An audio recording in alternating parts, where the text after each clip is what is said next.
Defense. There are plenty of ways to do a defense to a double leg. I'm going to show the simple one first. Later on, we'll do some of the more technique to it, depending on how he gets in on you.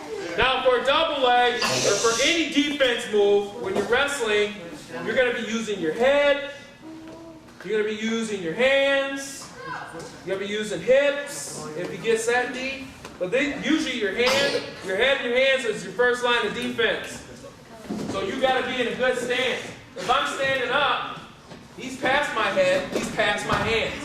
Now it's more difficult for me to defend this guy. Okay? So what I'm going to do is, if I'm wrestling, he takes a shot, I'm going to first pop the shoulders to stop that movement this way. The next thing I'm going to do is that move that we were working on at the beginning of the practice where we were throwing our legs back. That's called a sprawl. That's what I'm going to do. I'm going to throw my legs back. Now, look where my chest is at. It's going to be right here on the upper part of his back by his shoulders. That's where my chest is at.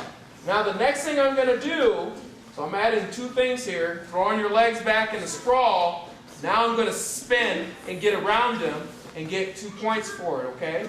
So I'm here, and what I'm going to do is I'm going to start going around him. I'm going to put this hand down on his head, and I'm going to spin around him. Simple. Most of you guys are going to forget that head part. If he gets that head back up, he's going to start trying to get a shot in again. So again, he takes a shot, throw my legs back, I keep my weight on him. I'm not on my knees like this, because if you do that, it's going to grab your legs and you're going to end up like this again. My legs, I throw my legs back so he can't get it. Okay? So my legs are all the way back like that. From here, take this hand or whichever way you're going to go, I'm going to push his head down to the mat and I'm going to spin around. Get my 2.